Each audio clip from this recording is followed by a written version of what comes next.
All the second stage tanks now pressurized. Astronauts report it feels good. T-minus 15 seconds. Guidance is internal. 12, 11, 10, 9. Ignition sequence start. 6, 5, 4, 3, 2, 1.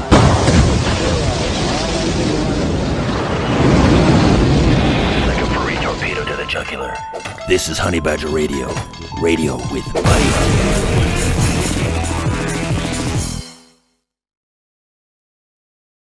Are you going to believe what you see or what I tell you? Oh, you gotta tell a little white lie once in a while.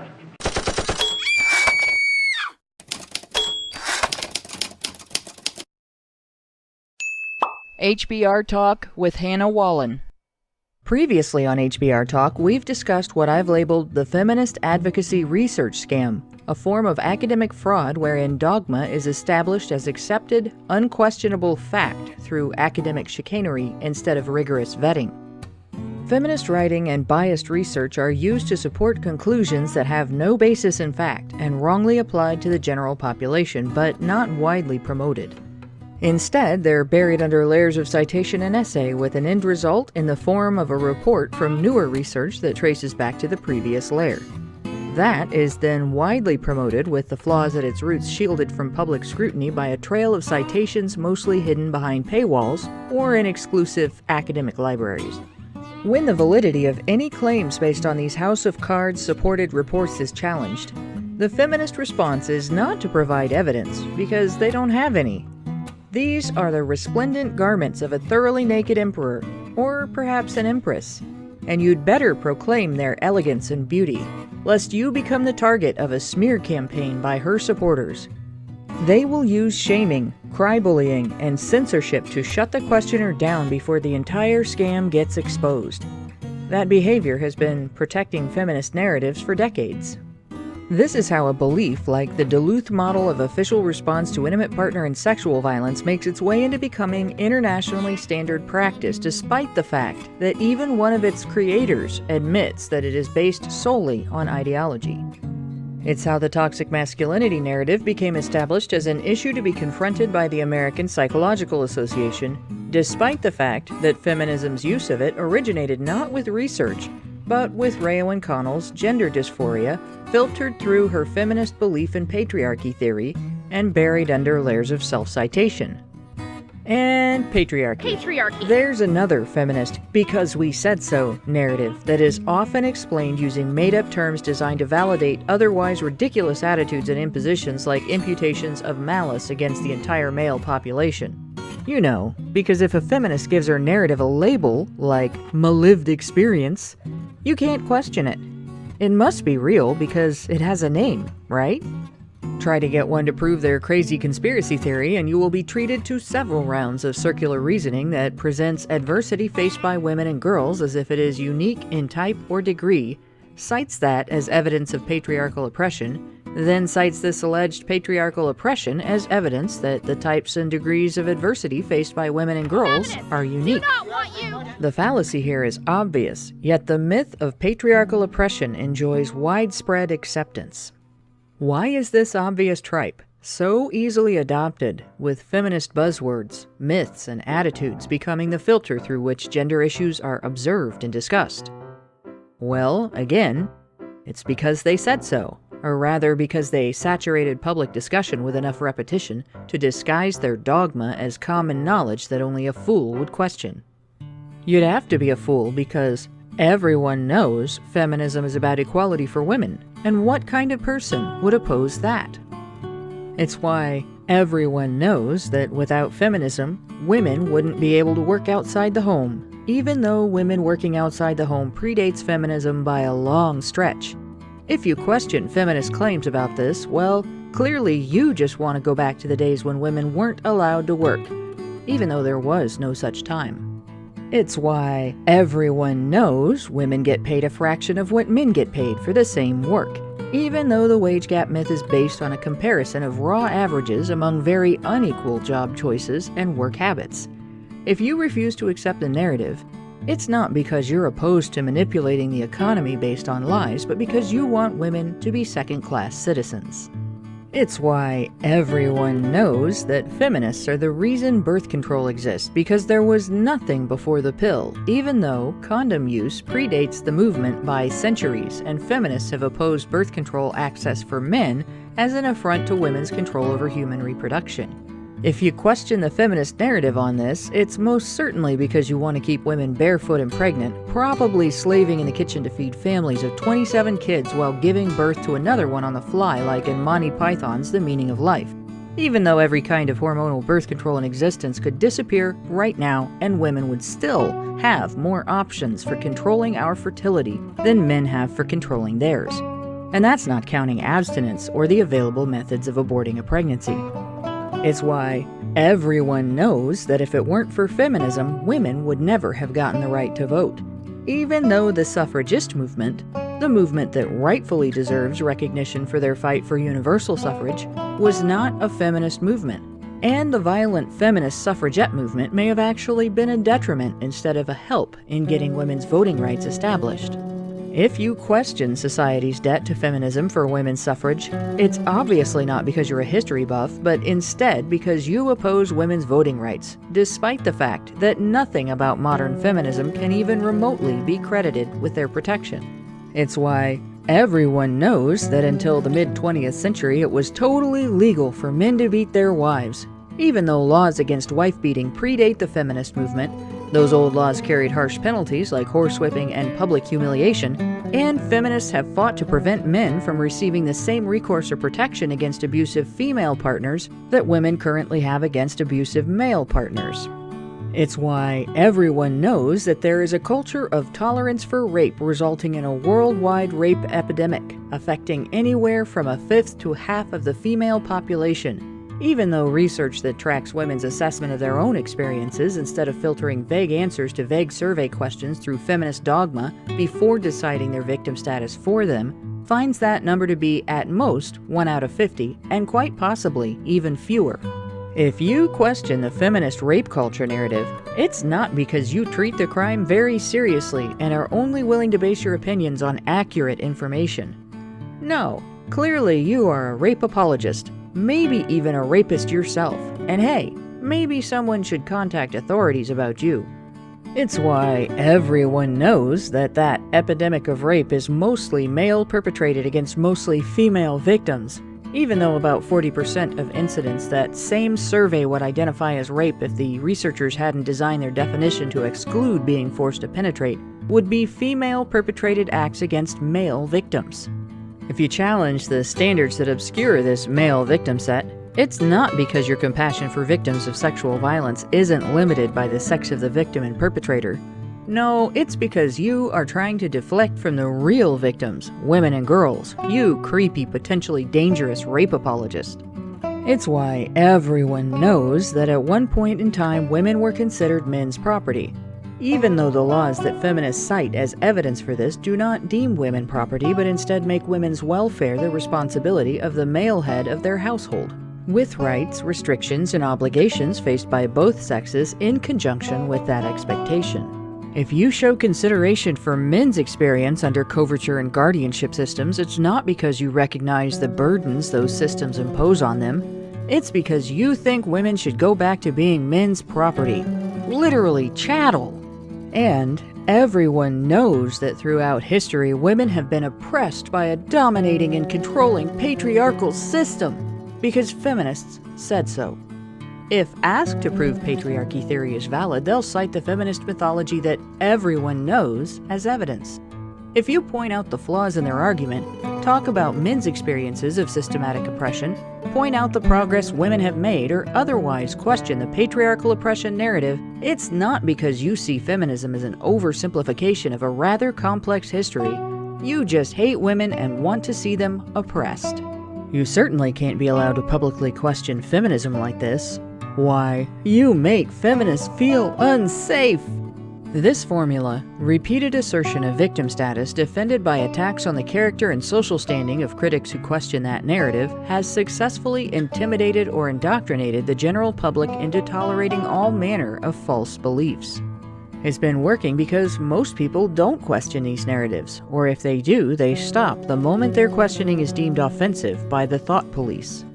The only antidote to this is the segment of the population that doesn't stop questioning, doesn't stop digging, searching, assessing, and concluding based on facts, logic, and reason instead of dogma, collective victimhood, or guilt and fear of social consequences. Social consequences we have seen, and we will continue to see because seeing is what we do. Seeing is why we're here, and why we're hated. We're not afraid to call the Empress naked.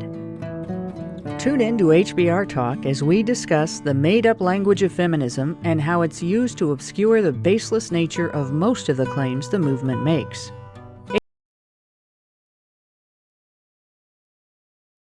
It helps if I unmute. Hello and welcome to HBR Talk 115, Because We Said So, Tale of the Fempire's New Clothes.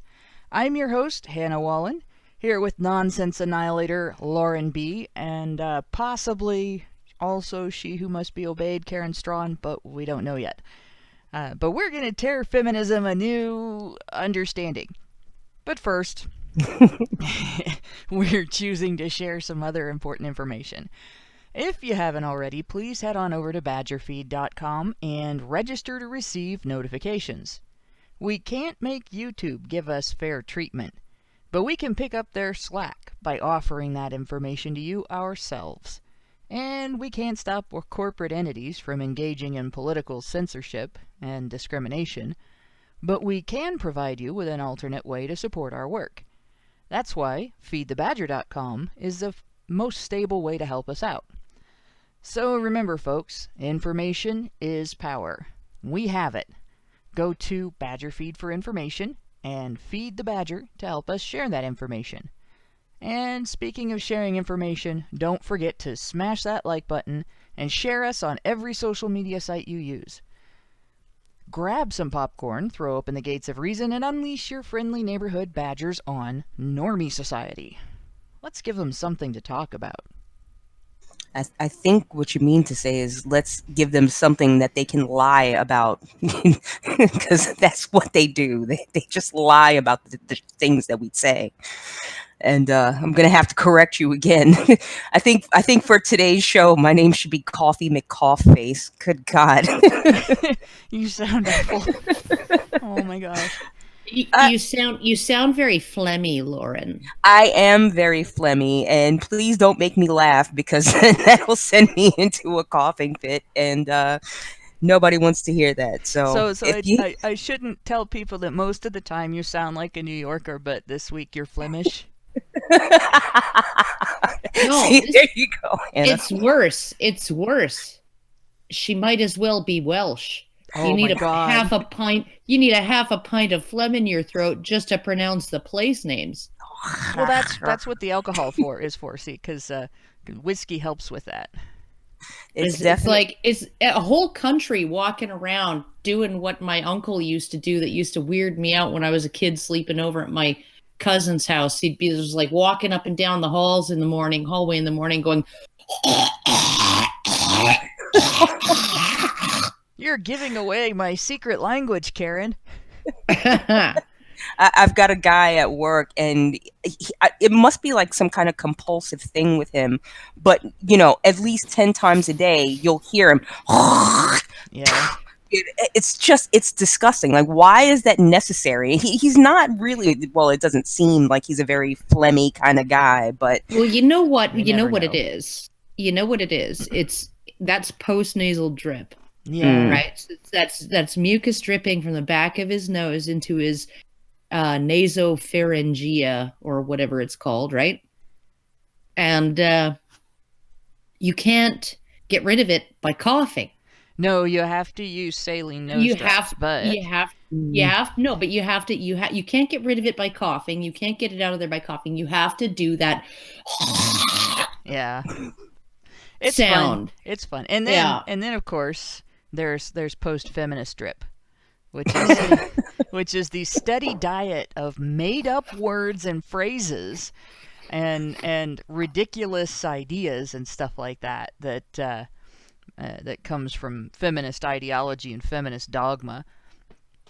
The probably the one that's been the most annoying to me recently is this idea of beating people over the head with the toxic masculinity narrative. And we've gone over toxic masculinity before, but if you look at the history of that, like, they're feminists now trying to tell people that the narrative on toxic masculinity from feminists, not the original, what appears to be the original discussion on it was the mythopoetic men's movement, who were actually discussing damaging pressures that society puts on men and boys wrongfully to against their own self-interest and against their interest in being mature adults to act in dysfunctional ways. But feminists have turned it into this idea that anytime men act in their own self-interest, it's toxic masculinity, or at least anytime men act independently of feminist interests, and particularly rugged masculinity in opposition to feminist interests. And they try to tell everybody that this is all based on research. But if you trace it back, it starts with Rayo and Connell's narratives on masculinity, and then goes through this description, this theory about hegemonic masculinity, which is actually taken from Marxist theory. It's just yet another thing where they took Marxist class war theory and wrote gender over class, and determined the male gender to be the dominant class and the female gender to be the oppressed class.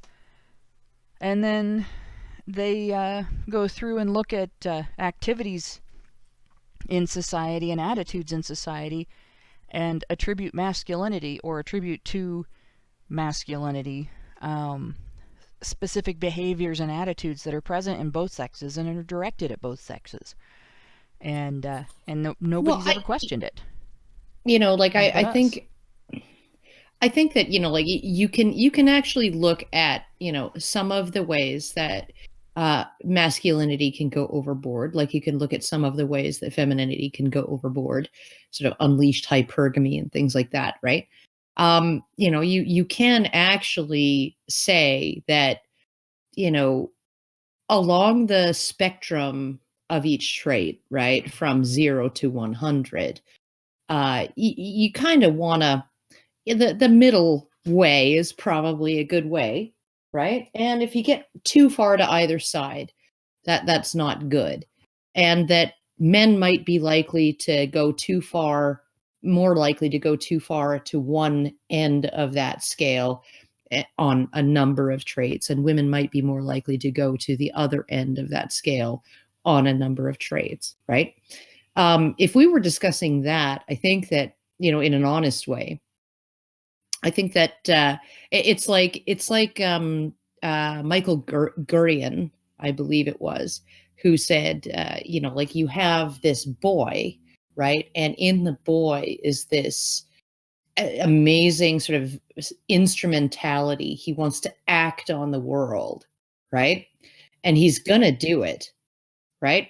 And because he needs to be an actor, he can't be the victim who is rescued. He has to be one of the parties who is acting, the villain or the hero, the demon or the knight.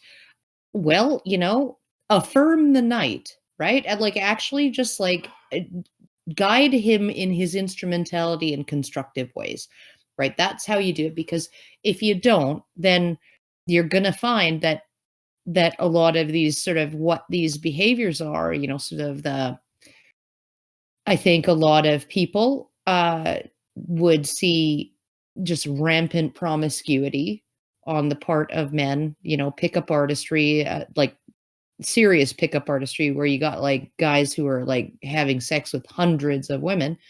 They would see that as toxic. It's toxic to everybody involved, and it's toxic to the entire environment, right? And I might agree with that. But, right, that doesn't mean that wanting to get laid is toxic, right? It just means that particular man has taken things too far, and he's gone too far. He's gone from that middle way to that the extreme end of the spectrum, right? Same with hypergamy. You have normal hypergamy in women. That's it's just a natural kind of thing. Of course you would expect women to be hypergamous when they're having sex with somebody, when they're wanting to get a mate, right?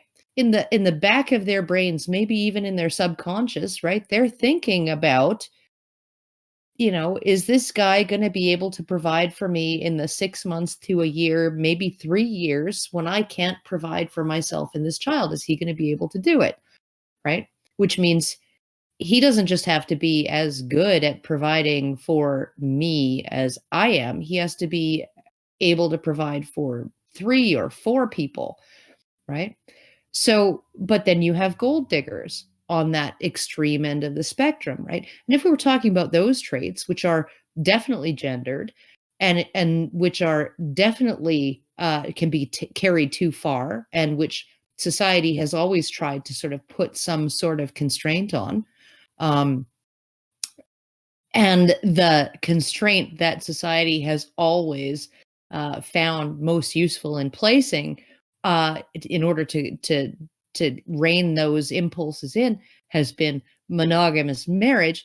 But when you look at that, right, and if we were discussing those kinds of things, right, and discussing the fact that they can be taken to a toxic extreme, I would be all for it. But the toxic masculinity narrative that came from the hegemonic masculinity narrative of Raywin Connell, and I'm sorry, I just don't trust that guy, because he seems to be walking around in a disguise. But sorry, transphobic joke there. But essentially, this person wrote most of her work on masculinity when she was suffering gender dysphoria, living as a man and unable to cope with it. So unable to cope with it that she transitioned to female at something like age 56. Overnight, like between one public appearance and the next. It was like, yeah, surprise. I'm sorry. Here I am. Don't call me RW anymore. I'm Raywin. A little bit amusing. It's just like bam. Just like change. You're very quiet, Alison. Okay, let me see what I can do. I apologize. I came in on the final hour, and just a sec. Okay, why is this not working? Okay, I'm gonna mute while I do this, but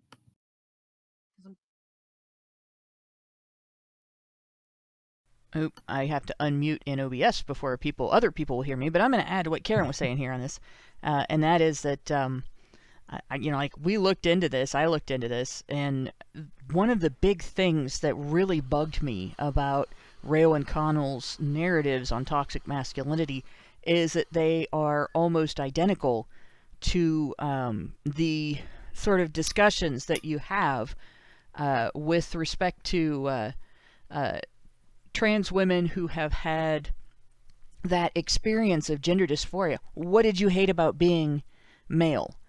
And as far as that goes, it's a perfectly legitimate experience to go through dysphoria and not want to remain the sex that you are, to say, look, I can't deal with these expectations that are perfectly normal, and I feel expected to take them to what feels to me like an extreme end.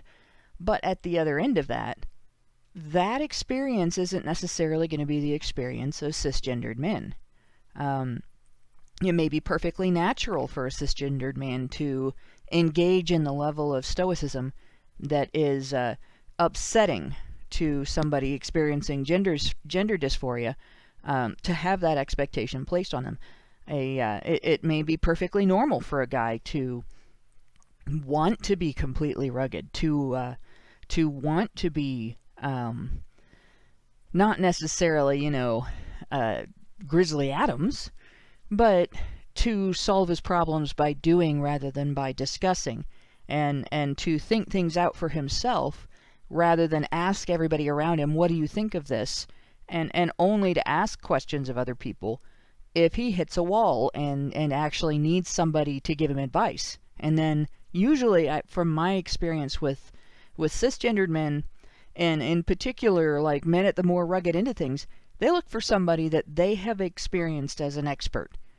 Not just somebody with a title, but somebody they've seen give good advice before or make wise choices before. And a lot of times, if you're at the more feminine end of the spectrum, you want to use the people around you as a sounding board. So advice actually feels like an attack.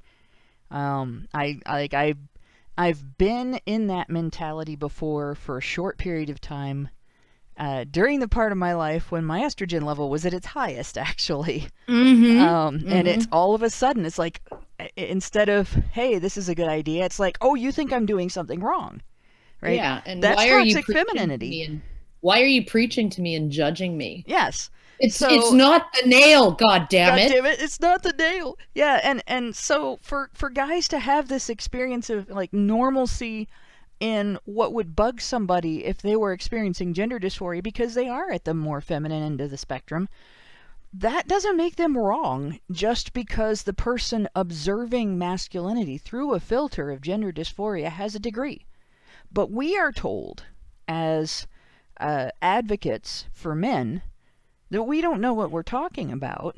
Well, we're also told that lived experiences are irrelevant because Rayo O'Connell has a degree and a title and a university job and wrote papers on this, and that's scientific. Yeah, and she couldn't cope with it, right? But honestly, there are a lot of people who can't cope with being by themselves and not speaking to another human being for a week. If I was left entirely alone in this house, right, for an entire week, just by myself, I have my TV, I have my internet, I have, things to do, right? But I don't have to speak to another human being for a whole week, right? It'd be about a week before I'd be like, I kind of feel like I want to reach out to somebody. Like that means you're trans-social, Karen. Feel a little lonely here, right? Like I'm feeling a little isolated.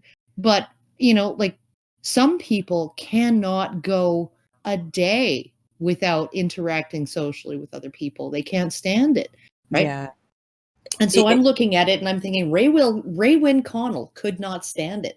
That doesn't mean that it's not just what every man would really like to have. I mean, I'm not saying all the time. I'm not saying constantly. I'm not saying he wouldn't want his partner to be the one exception in his life. Maybe, that have a rock to lean on himself. But that doesn't mean he doesn't get some kind of psychological gratification out of being useful, out of being a rock for others, out of, being rugged and all of those things. I know plenty of men who thrive on that. They're happiest when they're doing that. They're happiest when they're helping somebody change a flat tire or they're getting on their back on the pavement and changing a tire for somebody, right? In the cold. And there's like gravel because it's winter and there's gravel on the roads and there's gravel digging into their back and all of they thrive. They get a real kind of kick from that. And, one of the things that I said in Norway, during the panel discussion was, that there is a hormone feedback loop in men.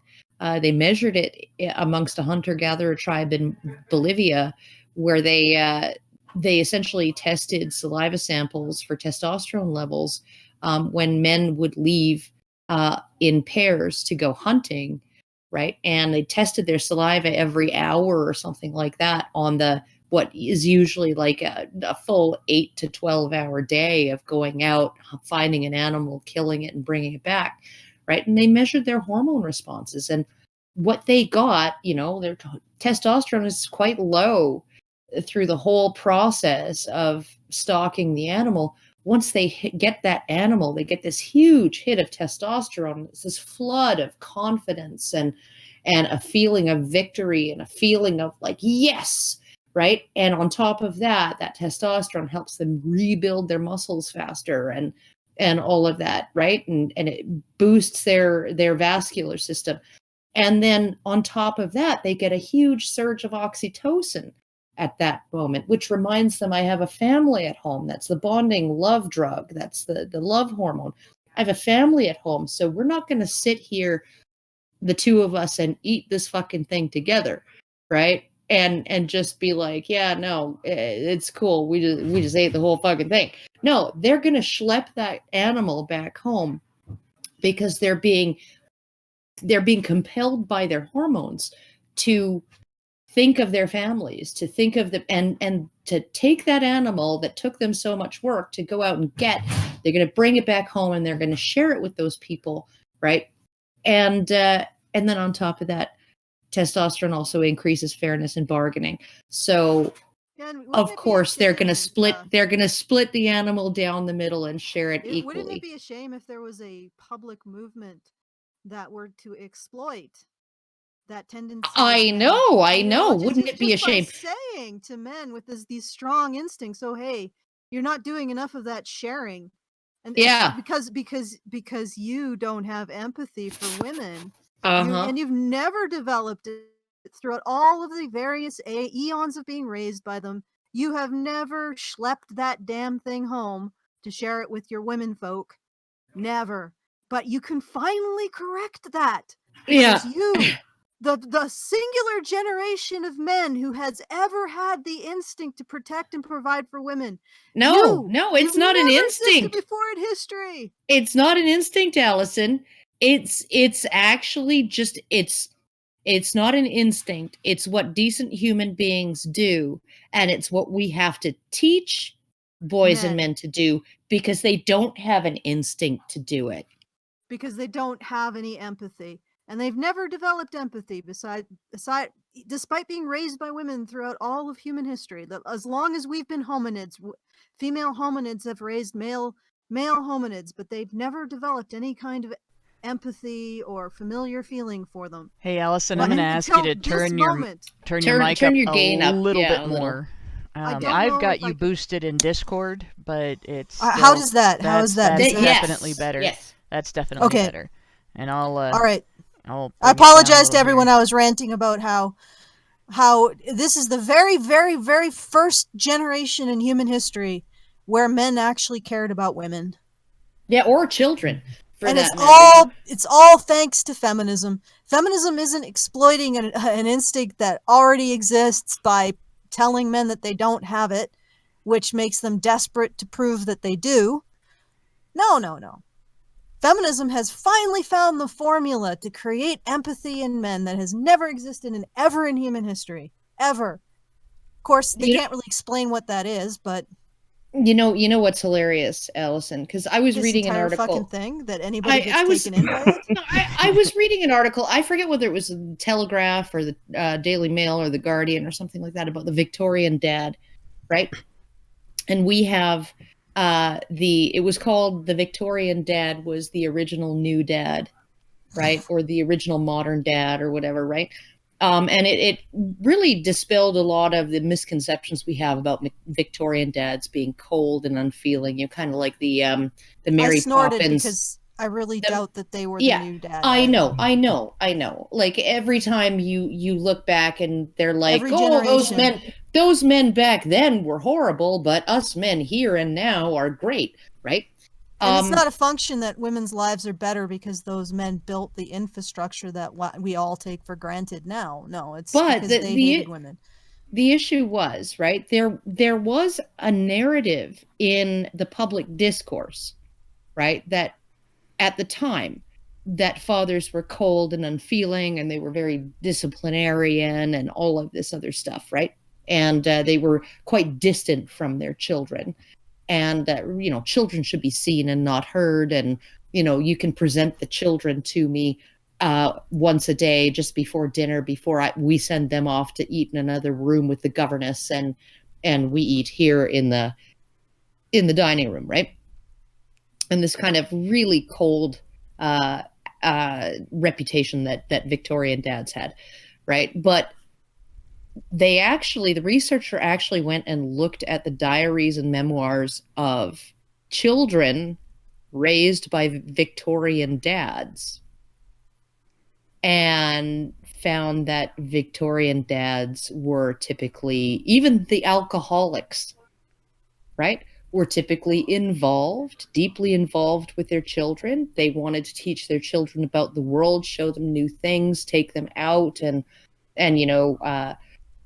explore the environment, and they were affectionate with them. They helped them with their school work. They were hands-on parents in many ways, right? And at the same time, the narrative seemed to be what the book, because this is an article based on a book, what the book seemed to posit was that the narrative in the public discourse was essentially a moralizing, virtue signaling narrative by the upper classes about how the lower classes lived, how they, middle and upper class reformers wanted to essentially portray the lower classes as in need of some kind of moral guidance, right? And moral reform. And so you had this situation where like all these dads are being great dads, like they even gave one example of the disciplinarian reputation. That was mostly women. That was mostly the wives, right? Just you wait till your dad gets home, right? Mm-hmm. They even gave examples. There was one example they gave from some young man's diary, where he said that when his dad got home and his mom insisted that his dad beat him, his dad took him in the bedroom and told him, okay, I'm going to hit the bedpost with the belt. You make sure that you make it convincing, right? When you cry out, you make sure that you make it convincing for your mom who's listening outside. Wow. Yeah, right? So we're looking at this situation where it's like, I think men have always been compassionate with women. I think they have always been certainly more compassionate with women than with other men. Well, of course they have. Imagine what it would say about women if throughout history men have had no compassion for women, not been protectors, not been providers, not been anything but a domineering class of oppressors. And throughout history, women just chose, despite being entirely equal, because feminists do say there's no difference, right, between men and women. We're entirely equal. We're entirely equally capable. So that would mean that women would have to put up with all these terrible things that feminists have said about men. If that Not was only true, that, they'd have to complicit. raise their boys. They'd have to raise their boys to continue being that way. But even if they didn't, even if the father was the enforcer and raised the boy to be that way, why would women continue to stay with men? Why not go off and leave? Build their own ships, sail away, form a colony of all women that men aren't allowed in unless they behave better. Well, they did. Those were called nunneries. Yeah. Well, but even if they behave better, they're still not allowed in. See, but that's the thing. They weren't formed based on that principle, though. Nunneries. Right. No, they weren't. They were formed based on the principle that in order to be really, really, really close to God, you had to eliminate your sexual relationships with other human beings. You were a bride of Christ. Right, yeah. right. Yep. Same as the priesthood, and that was like. But in any case, that aside, what would it say about women if they were dumb enough to stay with men as a society all of that time, despite being completely and totally equal and completely and totally, therefore, capable of leaving?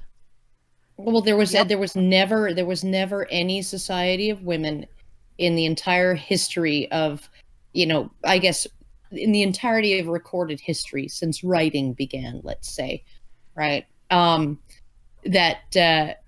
where women were capable of teaching their sons who suckled at their breasts to love them. Yeah. That's apparently these women were really Are women that unlovable? Maybe. I got into an extended argument on this on Twitter. I don't know if you guys noticed that. Oh, I couldn't notice it. Yeah, I couldn't. You notice it? You couldn't notice it, but I did. I was off Twitter for like an entire week dealing with extended work issues and everything. But I did see that you had gotten into a discussion, and I didn't get a chance to go through the discussion, but it did sort of look like you were dealing with someone who had a determination and to believe certain things about men and women. Oh yeah, it was fascinating. Just to give you the cliff notes, I ended up having a debate. It was after I think the tweet was feminists. Men in our society can never feel enough shame, enough guilt, enough sense of repentance. They can never feel bad enough. And then, oh man, did I trigger a whole bunch of feminists with that. Like, they just swarmed in. So I said, okay, well, do you believe that throughout all of human history, men have oppressed women to their own benefit, despite being raised by them throughout all of human history, and never developed a sense of compassion? And the responses to that were astounding. Like, I had one feminist who attempted to argue that there's such a thing as empathic oppression. I told her, okay, the definition. Go ahead. What the hell is empathic oppression? Well, it's an attempt to square a round peg, because she recognized that on its face, that's an absurd assertion. Okay, so men were empathetic and with women, but were oppressive towards women. Like, this is the thing, right? Okay, this is the discussion that I got into on the red pill, or not the red pill. Purple pill debates, right? Because I'm back on Reddit a little more since I got frickin' banned by that cunt mashing the frickin' report button over and over, right? And I'm like, okay, so this woman says, I really question the extent that these were really privileges and compensation, rather than simply practical and necessary measures when you limit someone's rights to own property or make financial decisions. So she's essentially saying that the marriage contract under coverture existed in order to deprive women of property rights, right? And making the financial decision making and stuff, right? That the marital contract under coverture, the purpose of that, the actual underlying motivation was to limit women, to constrain women. And I said, okay, or we could look at the timeline, right? We could look at the timeline. And so we got the Married Women's Property Act, 1870, wages and property that the wife earned through her own work or inherited are regarded as her separate property, right? Well, let's look at 1910. Mark Wilkes was imprisoned for income tax evasion for failing to pay his wife's income taxes. His wife was a practicing physician. Her income exceeded his. He said he couldn't afford to pay it into the court. He said he couldn't afford to pay it. He also argued that even if he could afford to pay it, she had refused to show him documentation of it because that was her right under the law, because she held that property and that income privately as a private citizen. She was held it fem sole, and it's her private financial information. So he was put in prison for that, right? So we're looking at 40 years after women were released from these property and income rights restrictions, the deprivation of those rights in marriage. We still have men providing the compensatory benefit, the practical and necessary measure that you need when you limit someone's right to own property or make financial decisions, right? Same thing in New York State, for over 30 years, a woman had been able to, by 1910, to hold and enjoy her separate property, however acquired. And he has no right to interfere or control in it. She's also free of all liability for his debts. He's liable, however, for any necessaries purchased by her or any money given to his wife, credit given to his wife by a third person to purchase necessaries, right? Even when a separation occurs, a husband is compelled through the payment of alimony to continue to support his wife. The feminists back then were complaining that a woman cannot make a binding contract with her husband to be paid for her services, which she could, even at that time, but she does not have to do so. He is obliged to support her, but she can go into any business she pleases, keep all the profits, and still demand support from him. A husband has no claim against his wife's estate for having supported her, but if she supports him, as by keeping a boarding house, and he acknowledges the debt, she has a valid claim for reimbursement against his estate. So for more than 30 years after women in New York were emancipated from the handicaps of coverture regarding property and income, they were still enjoying the rights and privileges that were supposed compensation for the entire purpose of the fucking contract. 1970s, Phyllis Schlafly single-handedly convinced several states in the U.S. to back out of ratification of the Equal Rights Amendment. One of her arguments I found very interesting. She said passage of the ERA would mean women would lose their legal entitlement to be financially supported by their husbands. So now we're talking 90 to 100 years of women retaining the privileges of coverture after having been absolved of the handicaps, right? Oh, let's go. With the vote. Let's go even further, right? 2016, dower rights finally were abolished in Michigan on December 28th, 2016. Probably the best thing it wasn't Governor Rick Scott. It was Governor Rick Snyder. Never mind.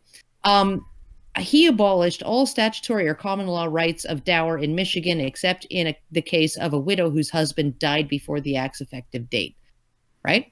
Dower rights were part of coverture laws that granted a wife a default life interest in any real property, any home her husband owned, right? Gave her the right to prevent him from selling it and guaranteed her an inheritance from it. So he couldn't sell it without her permission, and she had a right because she had a right to live in it. And upon his death, regardless of his last will and testament, she would receive at least a 1/3 share of its value. Okay, we have dower rights in Alberta, where I live, but they've been made gender neutral sometime in the 1970s or something.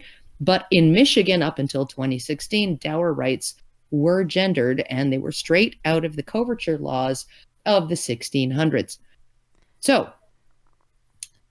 if it's really the case that the reason these laws around marital property and marital income existed to constrain women and not men, why did it take 100 years to free men from their constraints after we freed women? Who was the contract designed to bind?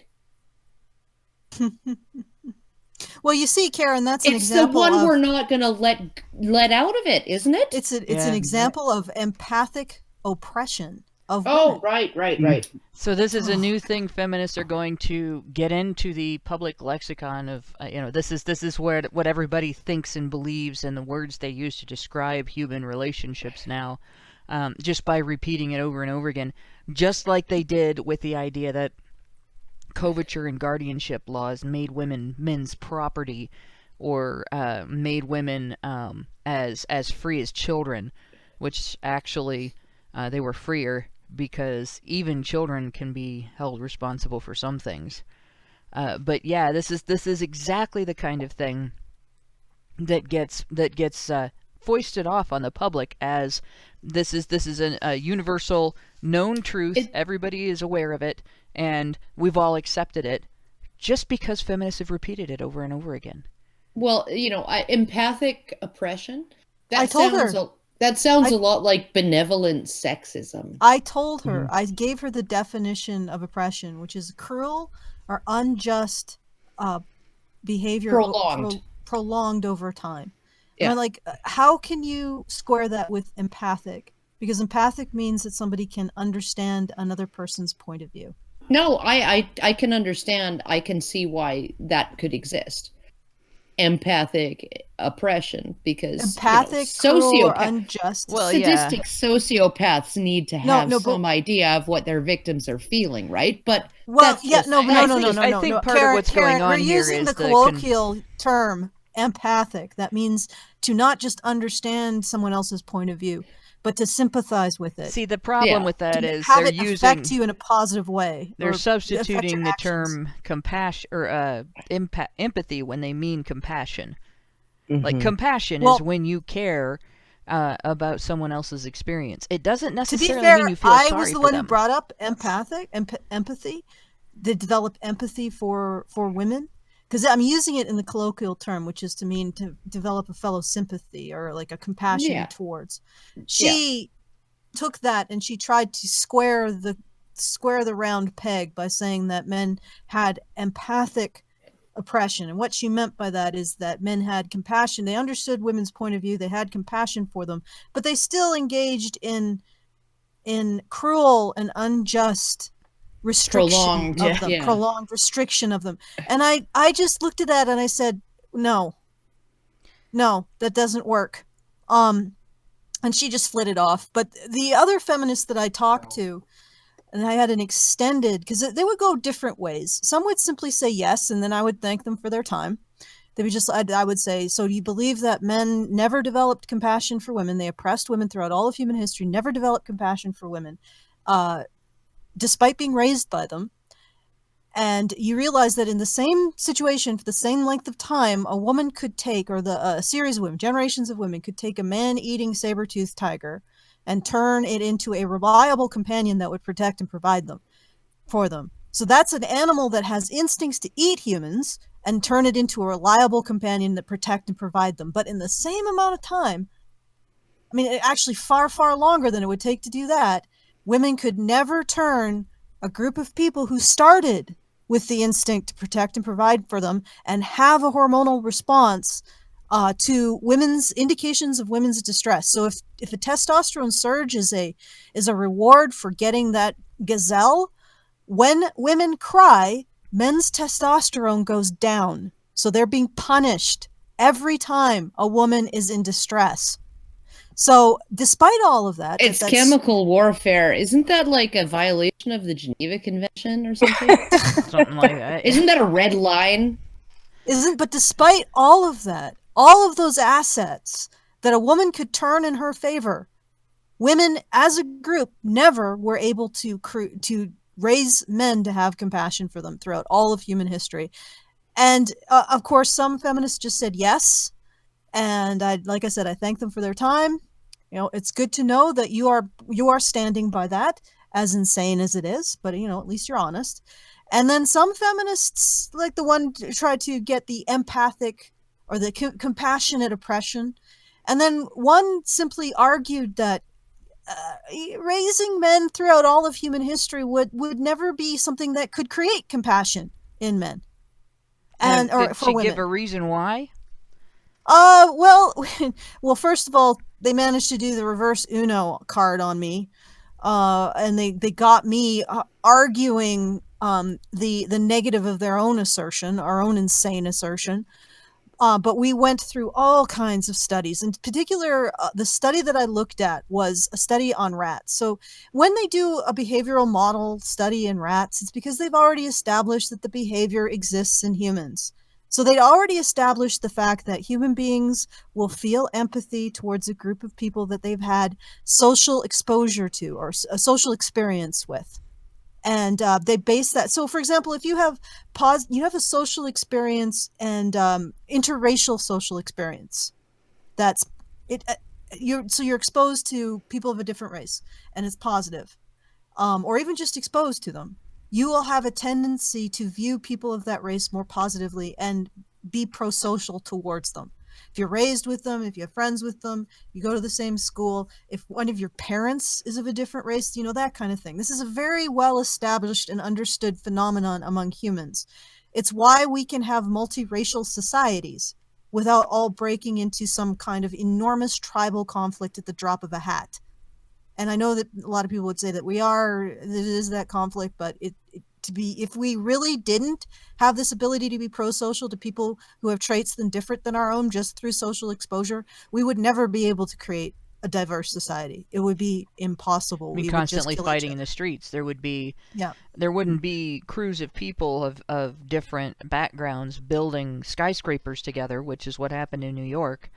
Or fighting wars together. So it would be impossible. Yeah, it would be impossible. And that kind of really high pro-sociality is probably why we have war. Because most animals won't cooperate that much in that level of violence. But regardless, this is a very well-established social behavior on the part of humans. Go ahead. Go ahead. No, I know you're quite short, so I'll let you continue. I was just going to say what I find although I'm technically shorter than you. Oh, yes.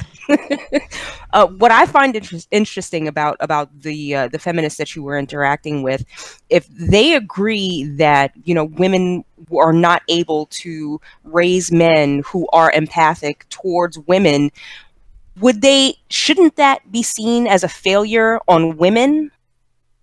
I would think. Yes, you would think, but certainly if everything is social, right? Yeah, it is a failure on women. Certainly, if biological determinants not a thing, and everything is socially constructed, then it's entirely the mothers, generation upon generation of mothers. But they get away from that by saying it's men's exert a force on mothers, which doesn't make sense. Because it would be the mothers that would have your 3-year-old toddler exerted a force on you to keep you from teaching him. I had this hilarious exchange with one of these feminists, and I was saying, so can you identify one situation in the relationship between men and women where men do not have control? And we went back and forth for like hours, and it became this riddle. And I gave him an additional hint. Male humans cannot control it when female humans blank them. And he was like, cock and ball torture? I'm like, no, it's not sexual. And it was like hours, and he never got. I wonder if it was too complicated, but I'll tell it to you guys, and you'll be like, oh, that's really obvious. Male humans can't control it when female humans raise them. Mm-hmm. Yeah, no, they have very little power. You don't have any control over how you're raised, especially when you're extremely young. And so he never got it. Like, I'm like, you realize this is so obvious, but and I gave him more hints to that end. Did he grow up without a mother? Did he at one point say, he had been motherless and just grew up? Because was he raised by wolves? Right. Well, he or came out just of a his pod. dad. But most male feminists, if they grew up in a single parent household, it was the mother. Yeah, well, to continue the survey, and he was the one I was talking about this study with, I believe, or it was somebody else. It might have been somebody else. They all sort of blurred together at one point. But this study found, and it was again examining when you start looking at animals to model behaviors, it's because you've already established them in humans, and there were primate models that also established this behavior as well. Primates, if they have social exposure to a primate with a particular trait that they don't share, they will become pro-social towards other primates with that trait. But what this rat model found is exactly the same thing. So what they would do is they would take a rat, they would either raise it with its own strain. So they would take a black spotted rat and raise it with other black spotted rats, and then take that black spotted rat and let it live in a cage for a week with a white rat, so that they become buds.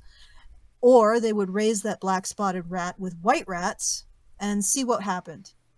And what happened was the black spotted rat, if it hadn't ever had any social interaction with a white rat, and it was presented with a stranger rat in a cage, that was stuck, and the black spotted rat knew how to pull a lever to lift the cage, it wouldn't do it, or it would very rarely do it, unless it was like a super helpful rat, but that wasn't very common. If there was one of its own kin in that cage, it would release them. So there was an empathetic connection, a compassionate connection between the rats. If it had spent time with its little compadre roommate rat, and even though it was of a different strain, and a stranger rat of that same strain was in the cage, it would release it as well. So it took its social exposure to this different strain of rat and felt a sense of compassion to a stranger rat that was in the cage. And if it was raised by the different strain of rat, it would also open the cage to a stranger rat. But if it was raised, but it would not, if it was raised by the separate strain of rat, and had no social experience with a rat of its own strain, it wouldn't actually express compassion, and it would not release the rat of its own strain from captivity. Well, this presented of it. So social exposure is absolutely critical to developing compassion. Well, this is the thing, with babies making strange, right? And this is one of the episodes of Tucker Carlson tonight that drove me crazy, because I was just, Tucker, just shut up and just actually listen to the guy talk, right? Because like the headline or whatever, Dateline or the ticker was saying, like, white babies are racist, right? It says professor, right? And it's like, no, all babies are racist, right? And they're not racist. They don't favor at around 9 months old, when they start to become ambulatory and they start to make strange with people who are not their parents, right? People who are not familiar to them. They have deeper aversive reactions to people who do not look like their parents. So if their parents are white and they're exposed to a black person, they have a deeper a stronger aversive reaction to that person, right? Same, if it doesn't matter the race of the baby. It could be a Chinese baby, it could be a black baby raised by white parents will be more scared of black people than white people at around 9 months of age. This is just like, and you think about the evolutionary process by which this particular phenomenon could develop.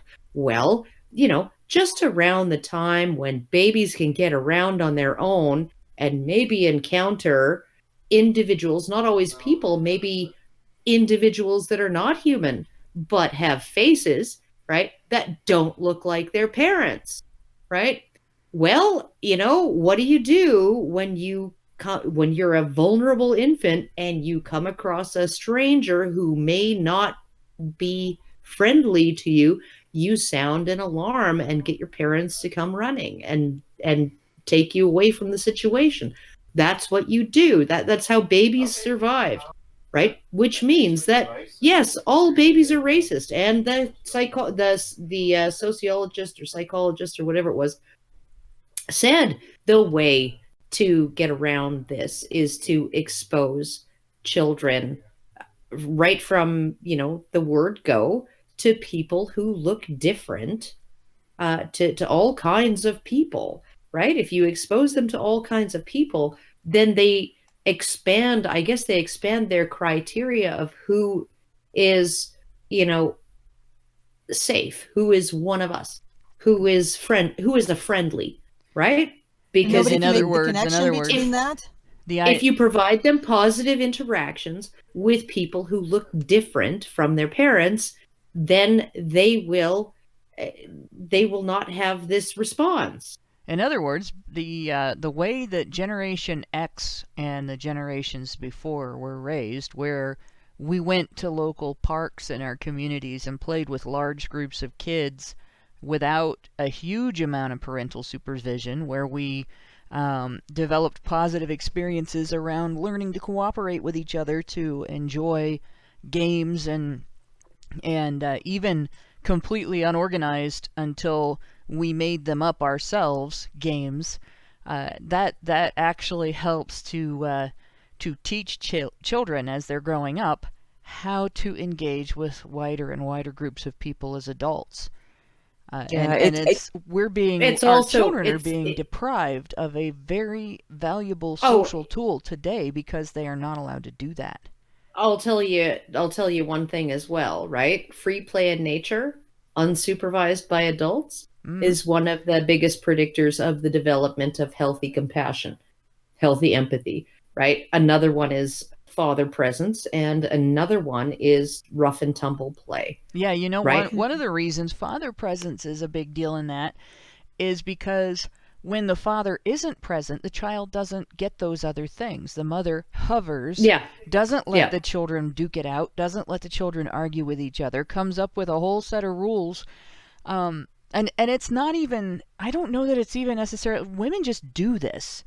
Every so often I play different phone games, right? Different like phone app games, and some of them, you can get rewards in a game that you can buy things in game that are to your advantage to have. That you can use game currency that you can actually earn by trying out other games. So I tried out this game for that reason. That obviously. Not my kind of game, based on the ads. I'm like, God, this is going to be dumb, but I'll be able to get to the point I'm supposed to get and then quit the game. It's marketed to teen girls. What I found was that the vast majority of the other players in the game were middle-aged moms, and it's a game that has guild combat, basically.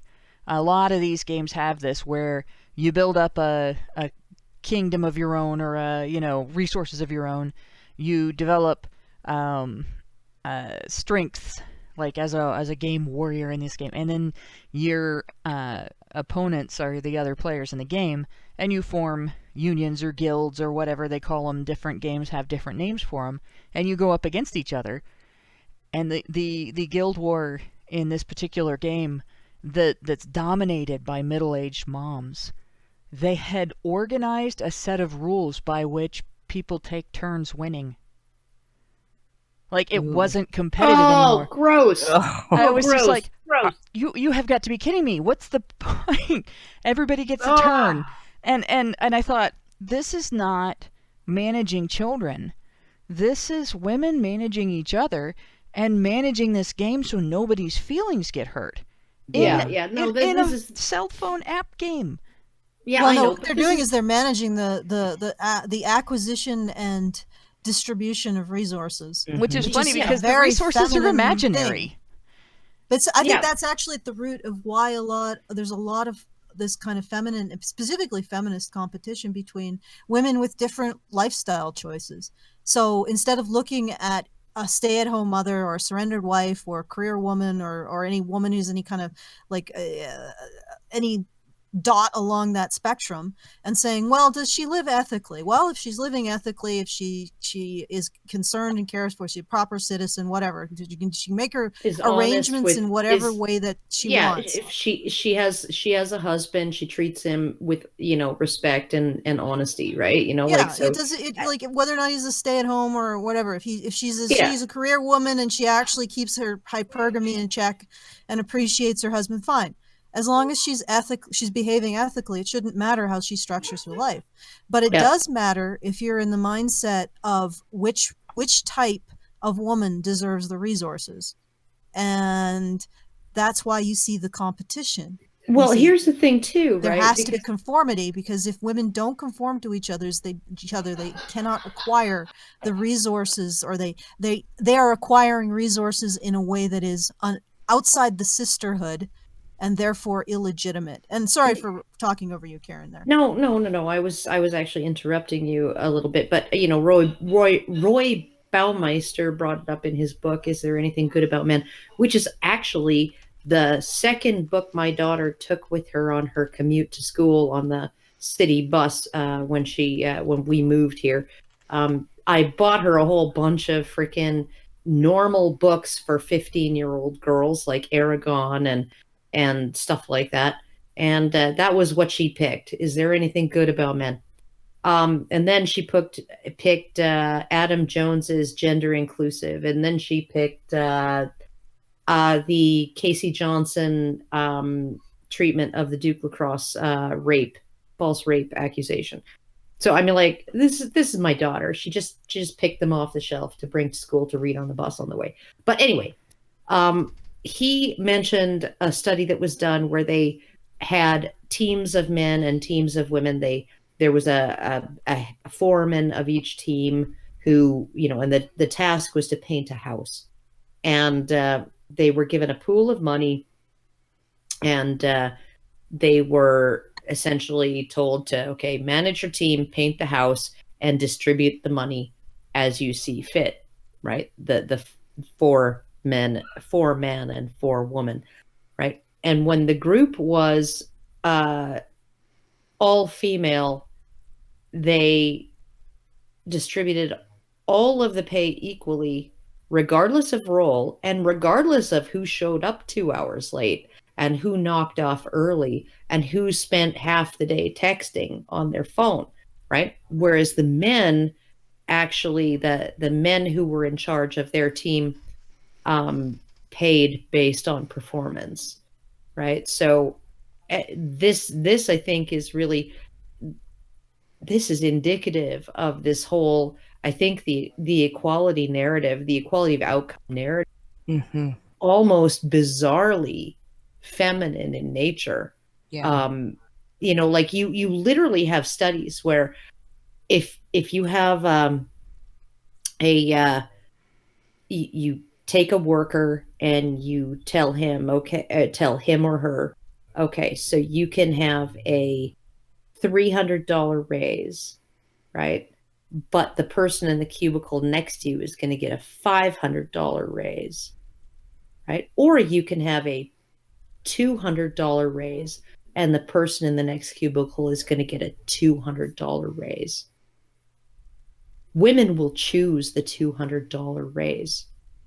Men will choose the better option, even though somebody else is benefiting more.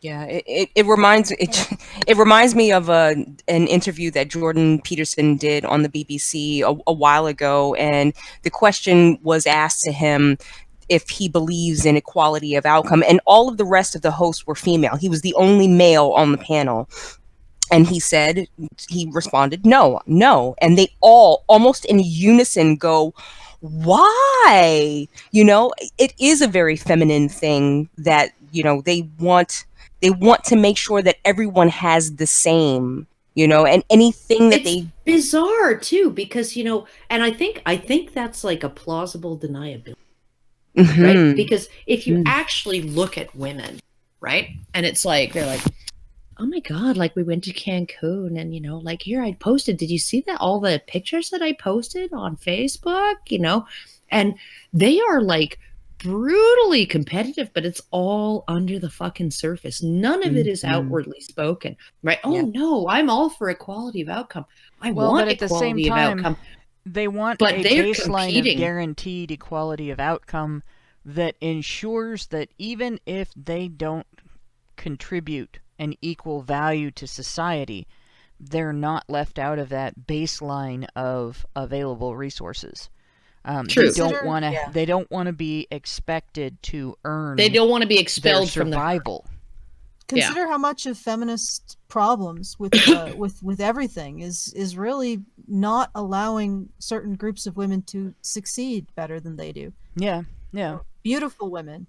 Well, they succeed better than you at this beauty. At being grid girls and Miss America contestants, the swimsuit contest that doesn't exist anymore, and eventually they'll go after the talent show too, because it's obviously too competitive.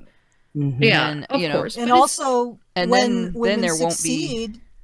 When women succeed at men's jobs or in the men's sphere, what do? They demand the woman credit feminism. So she has to tithe her resources that she's acquired to the female hive mind. That's why all the feminists detested Margaret Thatcher. Yeah, because she refused. No, she said, feminism. I owe nothing to the women's movement. I flummoxed feminists by saying that women don't owe feminism anything. Feminism owes women everything. So they don't know what to say to that. They also don't know what to say when you point out, because like they'll blame men for all of the bad laws that feminists lobbied for. My answer to that then is feminism has never accomplished anything. Because you can't say feminism got women the right to vote. Who is the one, who is the sex that voted to change the laws in place in order to give women that right to vote? Women couldn't vote, so they couldn't do it. Women didn't take over the government and force the change. Who did that? You know, that was men. The same men that they blame for things like the Violence Against Women Act, the same men that they blame for the gendered nature of rape laws, which actually just kind of evolved that way. The same men that they blame for all wars, even the ones started by women, you know, those same men are the ones who, every time feminists ask for something and get it, have granted it to them. So clearly, feminism has never accomplished anything. It's all been men. What I think is really perverse is that, you know, going back to, you know, how you know, if feminists were not empowered, they did not change the laws. It was these men who actually changed the laws for them. They don't even think for a second, or they won't even give those men who did change those laws the avenue of saying, well, they were sympathetic towards your cause. It's just because they were men that makes it wrong and bad. Yep. Yeah, pretty much. I'm going to go ahead and start some of these super chats because we have some that go back go back to the beginning of the show. When we were talking about feminists failing to differentiate between a normal behavior and a toxic behavior in men. Meredith Glassberg gave us $5 and said, there's a difference between a woman who is looking to maximize her family's labor capacity when she engages in family formation and a gold digger. And this is, that was in quotes, this is an interesting thing. Yeah, women will, if they're smart, they will look for a partner who is going to be, you know, a good provider and everything. And you know, you don't want to marry somebody that you're going to be unequally yoked with either. Like, if you're going to get a job and you're going to bring home an income, and you marry somebody who isn't really ready to be an adult, and there are people who don't grow up until they're almost 30, right? Both sexes. And of course, the standard for grown up is higher for men than women. But there are people who don't grow up till they're close to 30. You marry somebody that's in that situation, and they don't want to be part of the household breadwinning. That's on you. You know, it was a dumb move, right? But it's not the same as somebody who will only go for a rich guy. Who, you know, you see those videos with the hot chick walking down the street, and a guy who is dressed like a bum approaches her and speaks to her. And she, like, gives him the cold shoulder. And then as she's walking past, he goes over and unlocks a BMW to get into it. And all of a sudden she turns around. Oh, hey, I didn't see you getting into that. You know, suddenly he's interesting.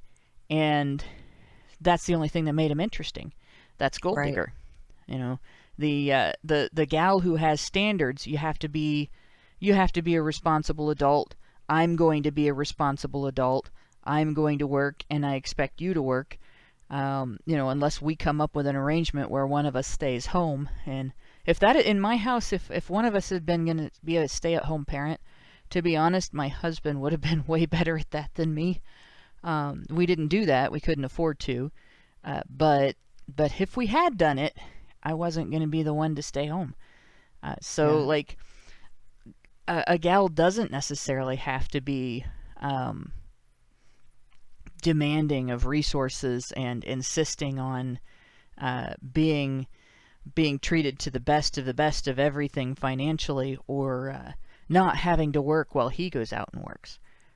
But yeah, there is a difference there, and gold diggers are easily recognizable, and we're not allowed to criticize them in society, but we should be. Right. And this is kind of also based around the idea that when people marry, they're going to have children, right? It's basically it's the norm, right? Right. But I guess I'm just a different kind of person, right? I don't want a partner to provide for me. I don't need that. I provide for myself. I've always been the breadwinner. Always. It's just what I'm used to. So I don't need someone who is going to make more money than me.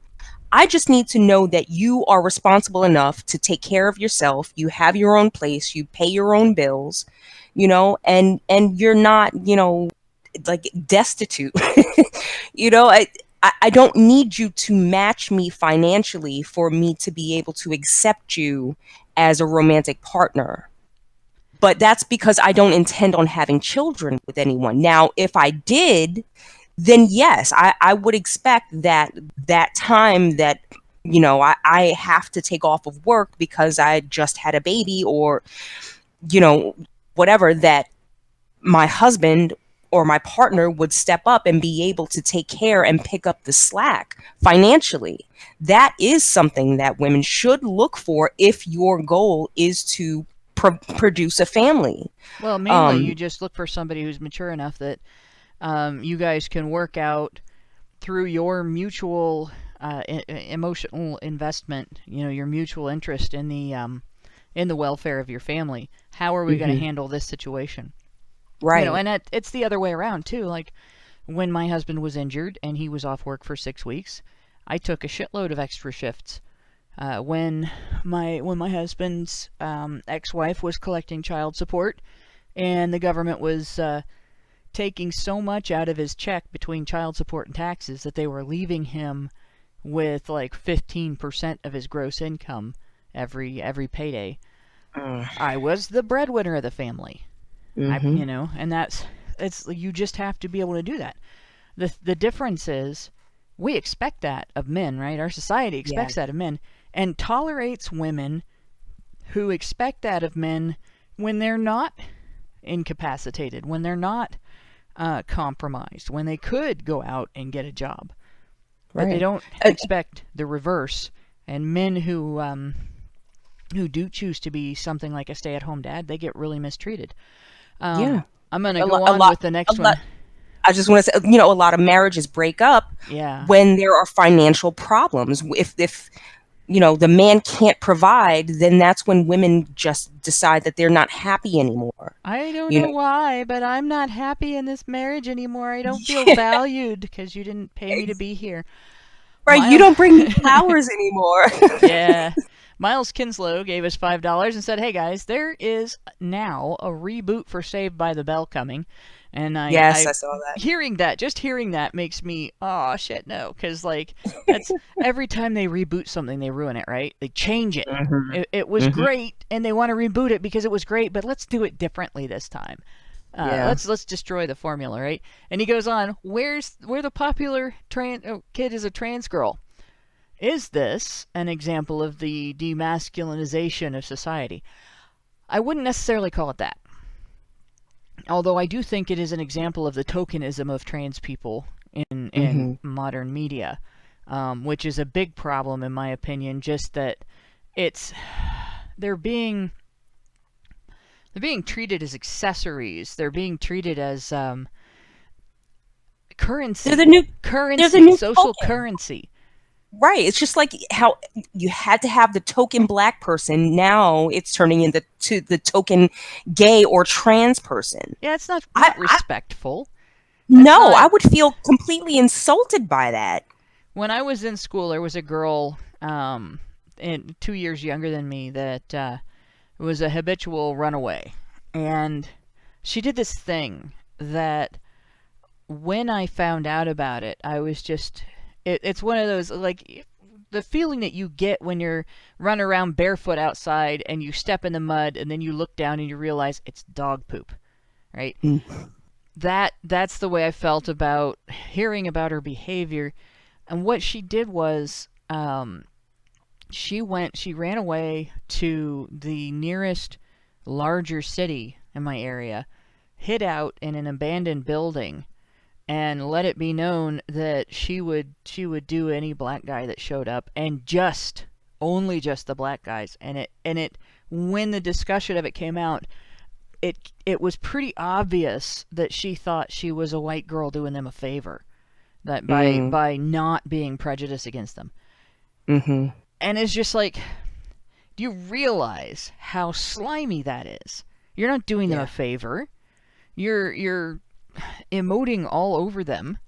You're treating them like without you, their lives would be shit because they don't have some white girl doing them a favor, deigning to sleep with them. And you're probably spreading diseases throughout their friend group. Yeah. That if one of them's infected with something and you just fucked all of them, you just shared it among the whole group. How nice is that? God, but that disgusting. Was like, and this I was criticized for calling her prejudiced for behaving that way. And people didn't get it. They thought I was criticizing her as being prejudiced against white guys. No, she thought she was better than the guys that she was sleeping with. Yes. And she was giving them the gift of white femininity. Like, here's a crumb up pussy little black guy from a white girl. That is what feminists and politically correct advocates do to trans people, to racial minorities, to religious minorities. Every time they tokenize somebody, that's what they're doing. Yeah. Right there. I am better than you, and I'll give you the crumbs of my compassion because that's what you deserve as a minority. Aren't I nice? Aren't I a good person? You know, I'm not treating you any differently than people of my own, whatever, sex, color, race, religion, background, financial class, blah, blah, blah. Except, yeah, you are. Because you're treating it like a favor when you hang out with these people. And you're treating it like normal when you hang out with the others. So it's, in all honesty, it's a rotten thing to do to the viewer, to try to foist that off on the viewer, changing that show. And it does treat masculinity like it has to be cured. But most of all, it's mean to the trans community because they're being treated like they are beggars at the table of social acceptance, and here's this show throwing them some crumbs. Isn't that nice? Exactly. And now, God forbid that trans person on the show doesn't conform to every single trans person's lived experiences, to take a feminist term. Mm-hmm. But, you know, then they will get the hell blown back on them. You know, even though it's just a character in a show, whether they are actually trans or not in real life, this person is now portraying a section of the community that, you know, is highly stigmatized. And if they don't conform to, you know, any little thing that seems off to any person that just gets a bug up their ass and says, well, I'm trans and I don't do this and I don't behave that way, or this is not you know, reflective of my section. Exactly. Yeah. Then it becomes a huge problem. So they're really just shooting themselves in the foot with this, I believe. Oh yeah, and the character's not going to be allowed to have any depth either. You can't have flaws. No, you can't, because you're tokenizing this character, and so that will become a stereotype. You know, even if it's not. So like, no, it's just a rotten deal all around. It'd be different if it was, you know, a new show, never been on, and the characters were just diverse, and that diversity included a character who was trans, or characters who were trans, characters who are gay, characters who are straight, and nobody made it out to be a political thing. It was just a show with characters, right? That would be great. But this idea of insisting on inserting something into a show from the 80s, of all things, and the 90s, that it's a difference in the show to have this character be this way, like a significant difference in the show. That's just honestly really rotten to everybody involved. Yeah, exactly. Now, I just wanted to put in here, like, I've never really watched Saved by the Bell, but a show that I did watch, which is really weird because it's Canadian, and I'm sure Alison probably knows Degrassi High. Do you remember ever watching that show? I watched an episode of that. It was one of those shows that I was just like, I can't do this. Yeah.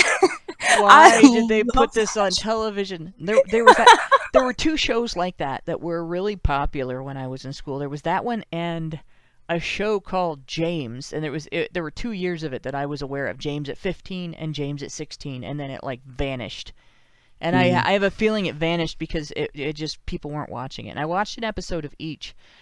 And it was just like, why? Why do we need soap operas specifically for teenagers? This is stupid. But they were wildly popular for a while there. Yeah. I don't know. Let's see. Back in the 80s, well, I didn't really watch much TV because I went to school and I worked. And I was in sports. And I played Dungeons and Dragons. And I didn't really have a lot of other extra time. Sometimes I watched 21 Jump Street. And I was aware of the other shows that were around, but like those soap opera-ish shows, I just no, absolutely not. Nope. But Xeranx gave us $5 and said, "Men want to be alone, but we don't want to be by ourselves." Patrice O'Neill. I almost called him Patrick because my eyes jumped to Patrice O'Neill. But yeah, that's a lot like me, actually. Solitude, I value solitude and love it. Absolutely love it. But I also love having a family, and I love interacting with people that, that I've made friends with and gotten close to. So there's that strange loner. I'm up here in Connecticut by myself. I don't have any family within, oh my God, I can't even tell you how far. My mom is in like Louisiana. My brother's in California. I really don't have a lot of people around me. I don't really have many friends that I hang out with. I spend most of my time with the people at work. And, every Friday they always go out to lunch and they're like, come on, come to lunch. And I'm like, no, I like to sit on my lunch break. I want to get away from everyone. I don't want to have to talk to you about some conversation that I don't really care about and pretend to keep up the conversation. Like, I don't want to have to think about things to say. I really, really enjoy my solitude. I come home. I don't invite people over to my house. Like, I don't want it. Lauren has a moat. Some Gatling guns on top of her turrets, and a big sign that says, "You step on this grass, you die."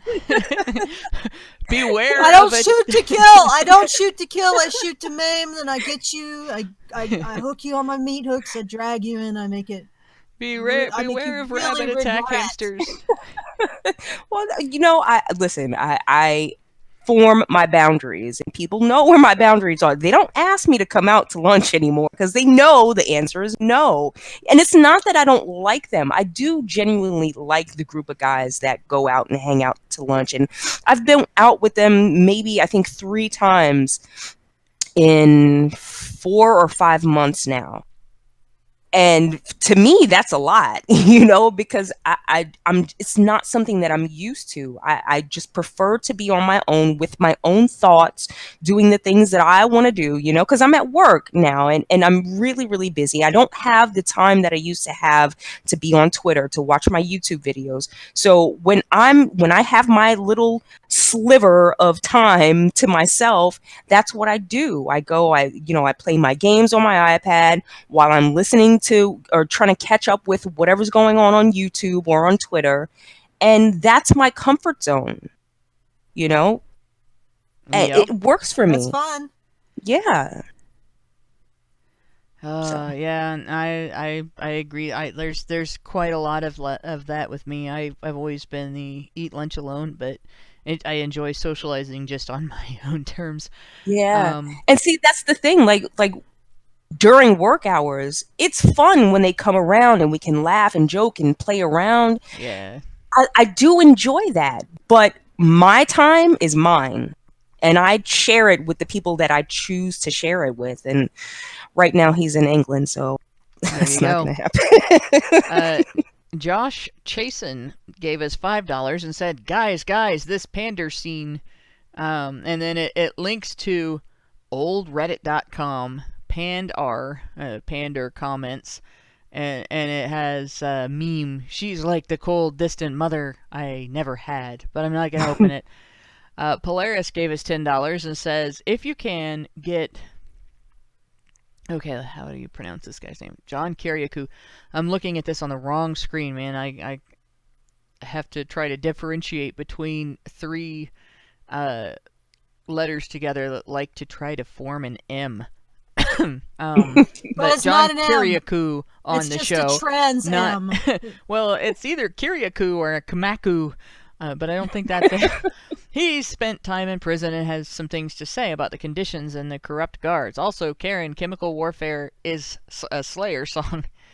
Chemical warfare is what China is doing to us by sending fentanyl through the Mexican border into our communities.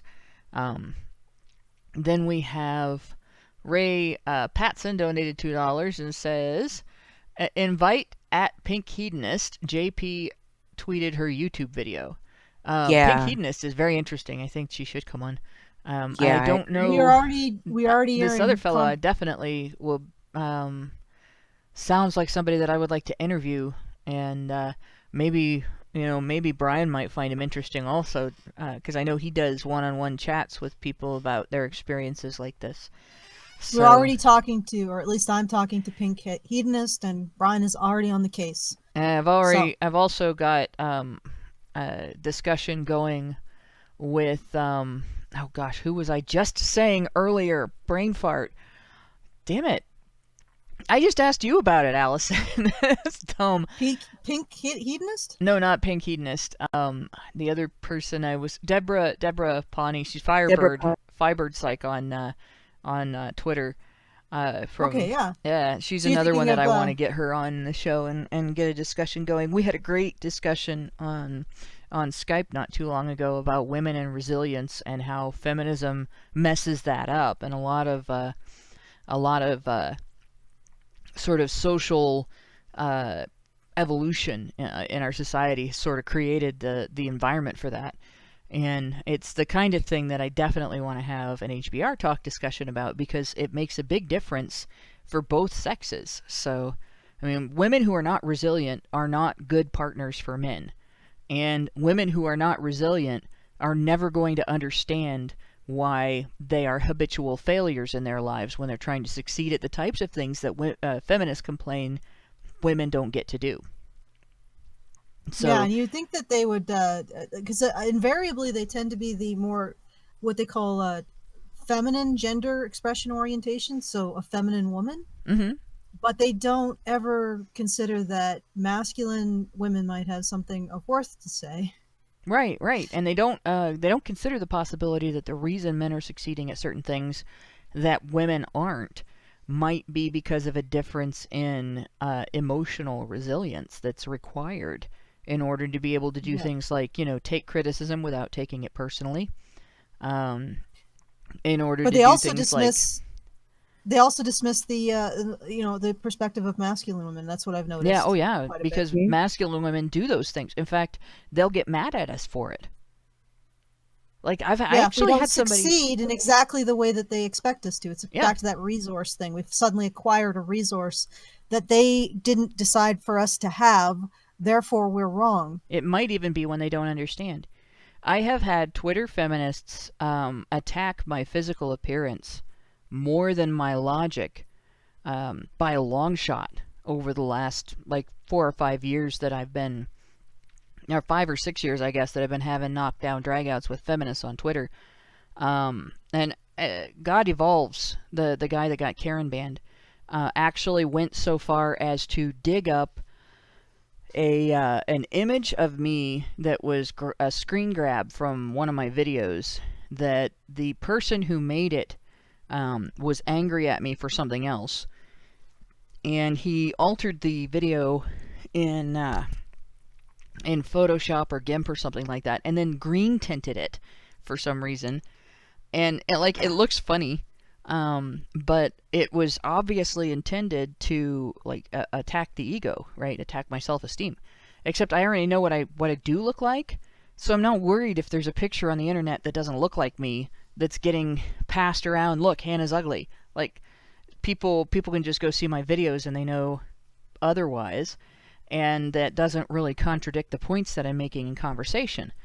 Right. So I don't get upset when they do that, but I do make fun of them for trying to use that to upset me, because that's so stereotypical as an attack on a female self-esteem or a female ego, right? And they get so mad. It's like, it's hard to tell whether they're madder that I'm making fun of them for doing that, or that I'm not crushed by having an unflattering picture presented to me of myself in an argument. Like, that doesn't bother me seems to really upset them. And that's like, it's a superpower or something. How dare you not be offended or upset or crushed if God Evolves started getting really nonsensical. He started calling me meth teeth and all kinds of crazy shit like that. And like, I went through that when I posted my video on my channel about the enthusiastic consent narrative. And I pointed a lot of things out about the enthusiastic consent narrative that are very uncomfortable truths to confront if you're female. And especially if you're very feminine female, you're not the kind of gal that would say take the initiative in a relationship and then take responsibility for having done so. So I got a lot of comments about my teeth. That's actually really critical. Yeah, because a lot of gals will take the initiative, but not very many will take responsibility for having done so. Mm-hmm. Yeah, that's like the thing is that this is something I was talking to Karen actually about before. I've seen women who think that they are masculine women when what they are is they are masculinity cosplayers. Well, they're aggressive women, and they don't understand that aggressiveness itself is not necessarily masculine. Yeah, they don't. Yeah. Taking responsibility, seeing yourself as an instrument for a goal is masculine. That's expressly masculine. And in this case, they don't see that, but they'll do things like they'll have highly styled short hair, perfectly manicured fingernails, but with no actual paint on them. The contouring, but not the colored makeup. And you look at them and you're like, well, your beauty regime takes like 3 hours a day, probably. Right. And you think that makes you look masculine. No, it's just a particular type of feminine that doesn't look as overtly feminine. And masculinity isn't and necessarily an expression the way femininity sort of identifies as an expression, nor is it a type of clothing or a haircut. And I invite people to look at like the science of gender expression orientation. Masculinity is a particular mindset towards seeing yourself in terms of your actions. It's called instrumentality. So you see yourself as an instrument towards a goal, and you get a sense of self-satisfaction from perceiving that your actions have an effect in the greater world. That's masculinity. That's when, if feminism really was what they say they are, and if they really wanted to bring the genders closer together in terms of the characteristics that we exhibit, the hashtag women's actions matter would trend all the time. Yeah, because that would actually genuinely be feminists taking on masculine characteristics. And instead of pretending to promote gender equality while being so attached to the term toxic masculinity, like you can't even get a crowbar in between them to wrench them off of it. They're just like glom to it. No gender exists except toxic masculinity. It's like, okay, yeah, you do that. All right. Well, it's like that meme with Anita Sarkeesian on it, and at the top it says, it shows her, looking like she's pounding her fists and angry, and top it says, all men are pigs, and at the bottom it says, women are equal to men. There you go. That's feminism in a nutshell. But yeah. Do we have any more super chats? Yes, we do. We got one while we were talking about this. But that's like, I do definitely want to bring her in on that discussion, because that's a discussion that it's gonna get into psychology. I'd like to get her and Prim in talking about this together, because it's definitely something that would be an important set of phenomena to be aware of within the community, and it'd be a good discussion for both sexes, and it's something that I think a lot of gals do not realize when they end up spinning their wheels. They don't realize what's holding them back, and I think this invisible factor in our society that's sort of a barrier between masculine and feminine behaviors, that women are comfortable exhibiting very irresponsible attitudes toward the results of their own actions. That, getting rid of that comfort, right, taking it away and replacing it with women being comfortable and confident in recognizing where they've made mistakes and recognizing where they've made progress, and assimilating that information into their next set of choices without feeling bad, without having their egos attacked by the idea that they have been wrong about something previously and now they know a right way or a better way, because that's a huge problem for women, and it's a huge problem in a lot of different places.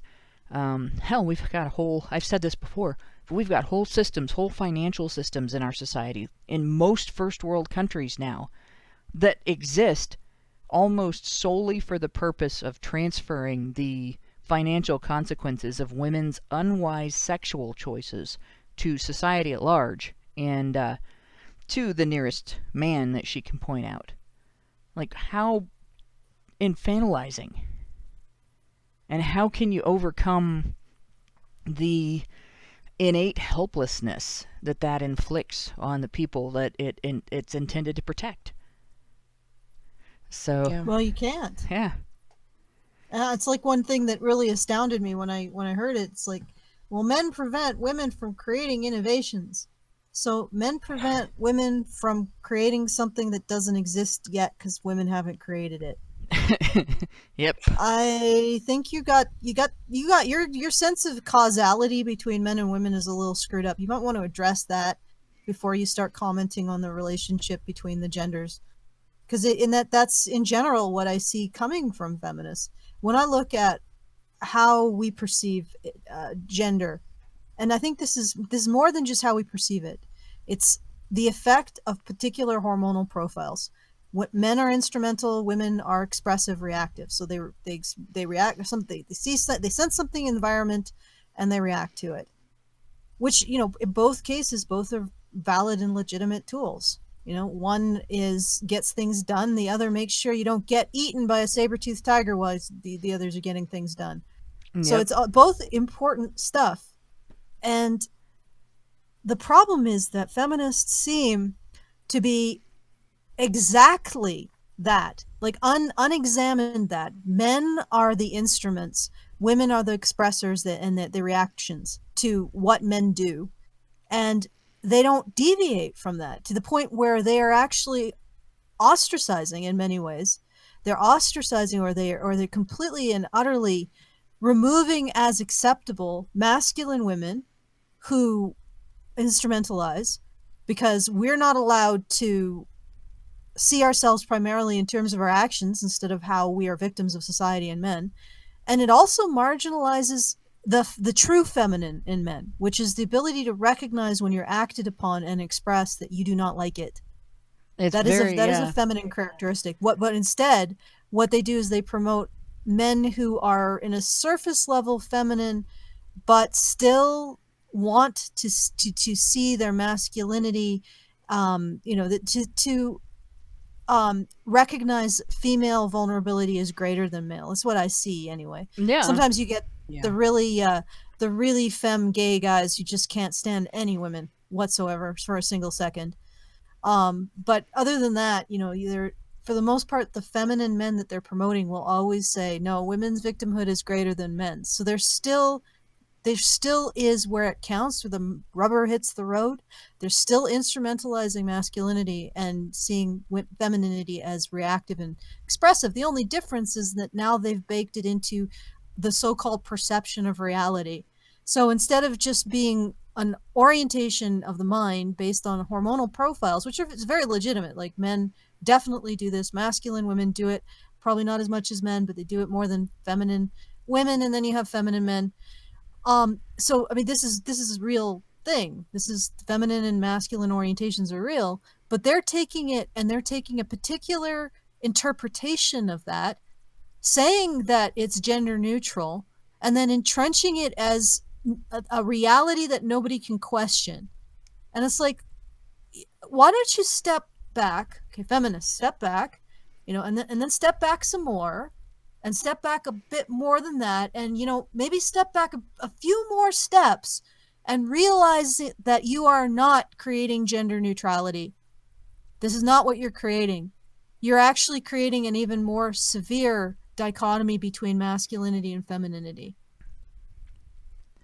Yeah, and they're actually promoting polarization of those two types of reaction to the degree that it would be normal in a person unaffected by feminism for both of those to exist in the individual and balance each other out.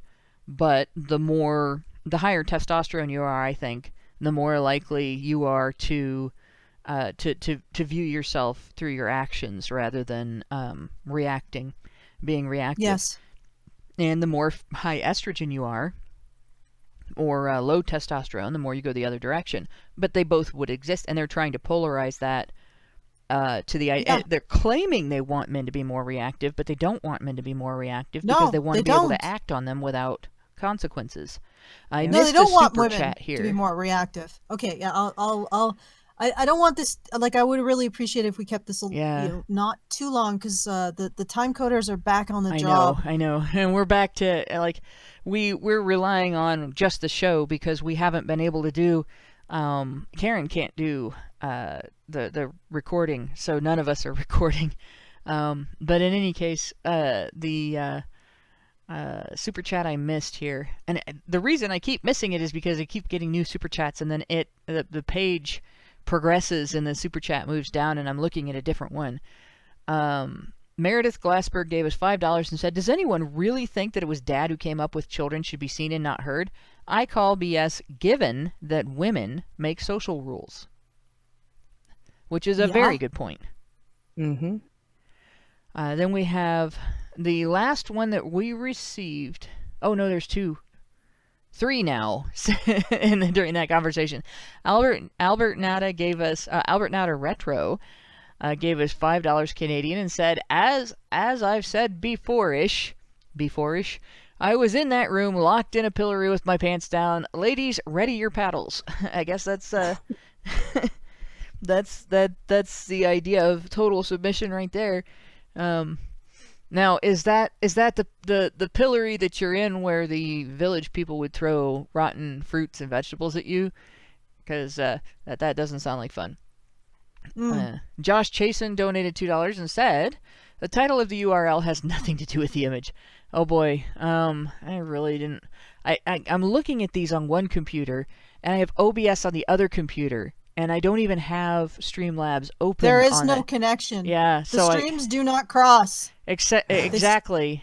So if I actually have to finagle a bunch to open that and then display it on OBS. So sorry, it's just not. I'm not for that meme. I'm not gonna do it. Hannah cannot provide this service. No, I can. It's just gonna be a pain in the ass. That's what I get for controlling the mouse with my ass. TK gave us €5 and didn't say anything. I don't know if it was on purpose or not. But a man of few words. There we go. But I like him already. I think I'm just going to conclude by saying, we've talked about these differences in attitudes and opinions and ways that our society views men and women, and ways that feminism has just a little bit of examination of anything that they say completely destroys the logic behind it. Like the whole women were literally chattel thing. It really doesn't take much to break that down. And yet it's commonly, as I said before, accepted in society as an established truth. We needed feminism in the past because women didn't have rights. Women were property. Women were oppressed. Women were this. Women didn't have the right to vote. Women didn't have blah, blah, blah. And none of it's really true. Not the way that they're presenting it. And certainly wasn't unilateral, women were oppressed and men were the oppressors. And yet, because of the repetition, because feminists, because they say so, have been the arbiters of truth with respect to women's issues and women's interests, that's what we're up against. Yet they're not. Yeah. So I mean, they're trying to basically erase. Like I said to a feminist on Twitter, as a woman of masculinity, that bothered her, I'm sure. As a woman of masculinity, I don't like you maligning my gender expression orientation, because they don't just say, "Oh, men's need to they need to repent of their masculinity." They also say it to women.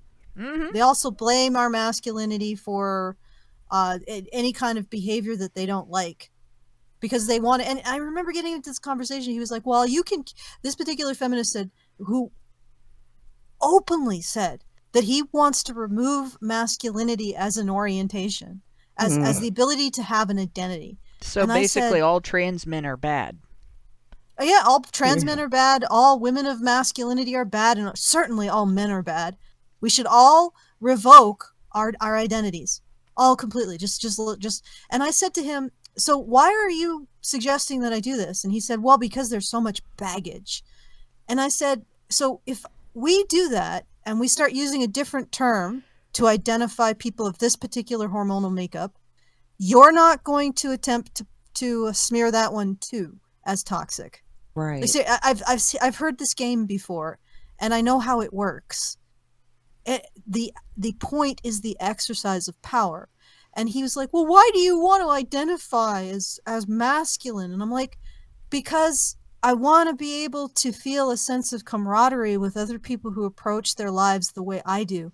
Mm-hmm. And also because I want to be able to understand my approach and how it's beneficial and how it might have some kind of detriment, because I don't want to feel isolated or like I don't belong because I have this particular gender orientation expression orientation." And it's almost like they don't understand the idea that, carpenters enjoy having a carpenters association so they can talk about the skills that they share in common, the tools that they use, their mutual love of wood. It's not because they want to launch a nuclear strike on the Metal Workers Association. Right. Or see the Metal Workers Association as lesser than the Carpenters Association. It's just because they want to bond over a shared way of expressing themselves in the world. See, one of the problems with feminist expression and the whole language thing and the whole made-up words and their problem with words that describe masculinity in a positive light, or even just not in a negative light, they think if they label something that changes what it is. So if you encounter a deadly spider, like, I know there aren't spiders that are actually deadly unless there's something wrong with the person that's bitten in general, or it's a really weak person. But say there was a spider whose poison was deadly, and it was deadly all the time. Very, very rarely would anybody survive this poison.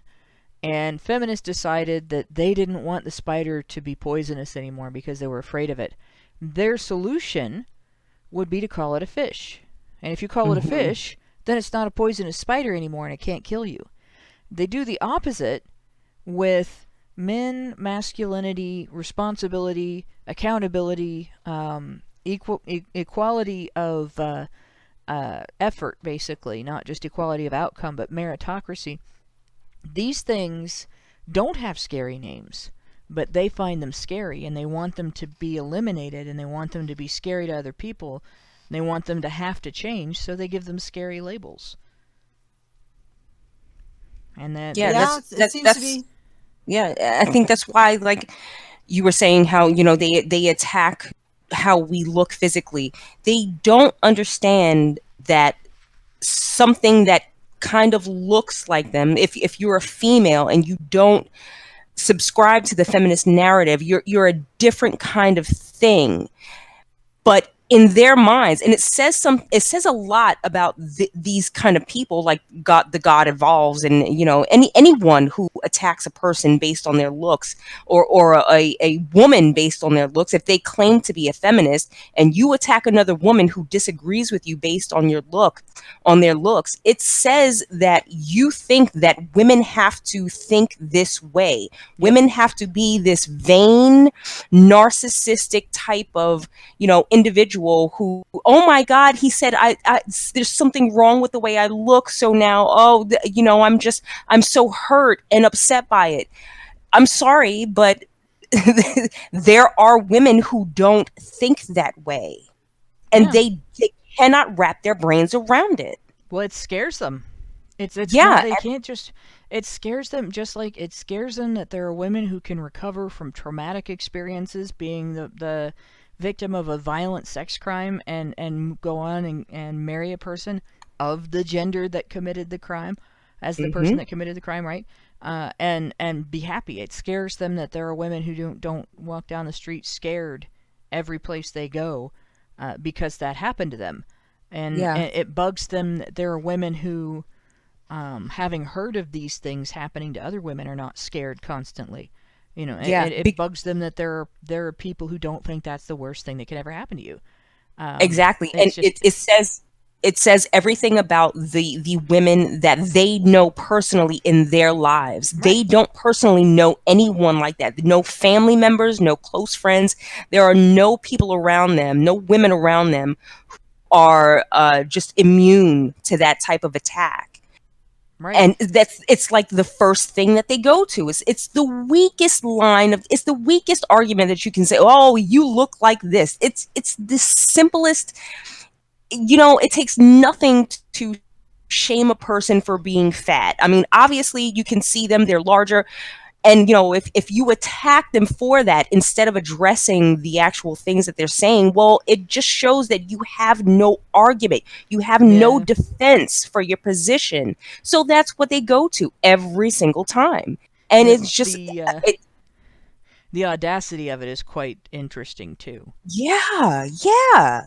You look at it... I demand that you be vulnerable to my weapon.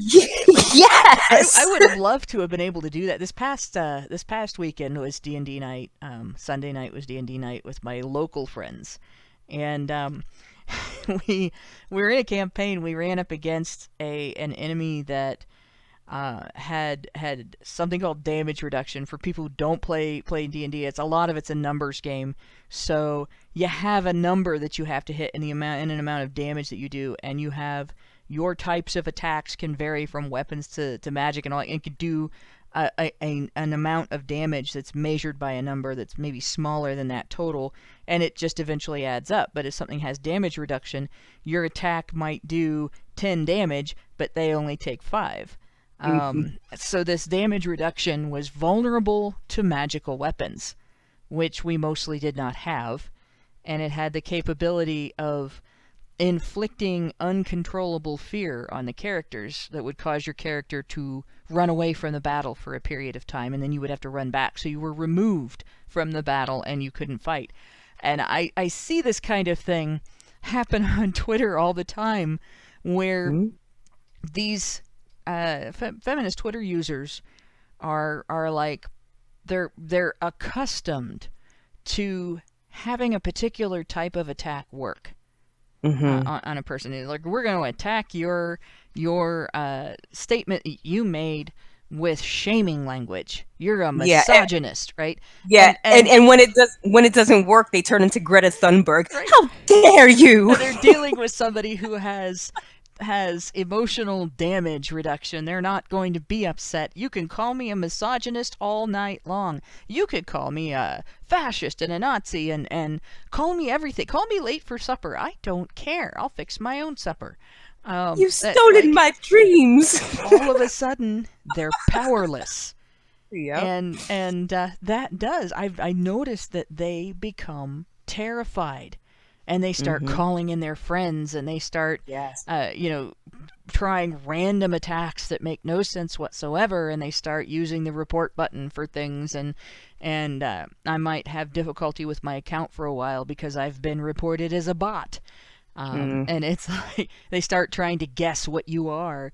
Are you really a man? Are you really a man? You don't act like a woman. And they just like they lose their shit. Yeah. Because they don't have the magical weapon of you're wrong and here is the logic behind it. Exactly. No, they have nothing behind what they're saying. Do we have any other super chats? We have 2. Okay. 2. Oh my God! TK gave us two more euros and said, "Will you help me set up a cafe to discuss this stuff?" I'm not sure exactly what that means. Canadian Association for Equality to discuss this stuff. Yeah. Why don't you clarify what you mean there? Who was it that said that? TK. TK. Okay. Are you on the Discord? Because you could probably send a message directly or do. Yeah. I think I've seen that name on the Discord, but if not, you know our Twitter handles. I'm on Arrow's Grip, and she's Honey Badger Bite. Yeah. So just send us a clarification of what you mean, because I don't quite understand what you're talking about. What specifically do you want us to talk to Cafe about? And if you clarify that, maybe I can give you a response. The first thought I had was like a coffee shop, a cafe. I'm like, what the heck was that supposed to mean? But Albert Nada Retro gave us $2 Canadian and said, "Lauren broke my heart with the doctor." I period the UK frowny face. Aww. But then he also says, just in a regular chat, "I still heart you though." I still heart you too, Albert. There we are. And with that, I think we should end the episode with love. Something that most politically correct pushers don't have. They don't. I'm sure they have it somewhere, understand but it. We have to understand what it is in order to express it and have it and show it. When we figure out how to get through to them despite the threat narrative, I'm sure they have so much love dammed up inside them somewhere. You know, it'll be good. That's right. They're full of damned love. Yes. Or something like that. In any case, they're like giant people-shaped grapes full of juice. There we go. I am going to thank my co-hosts for sticking out the medium-long sausage with me. Especially, everybody had a rough time coming on the show tonight, even me. So sticking out that sausage was really, really valuable. I'd like to stick out the sausage, everyone. Take this. Stick it out there. Wear your sausage long and proud. That's right. And I'd like to thank all of our lovely, lovely listeners for consuming our long sausage. And, you've got to lick it before you stick it. There we go. Thanks to everyone who works in the background to make the Honey Badger Talk, the HBR Talk sausage happen. And good night, all. Good night.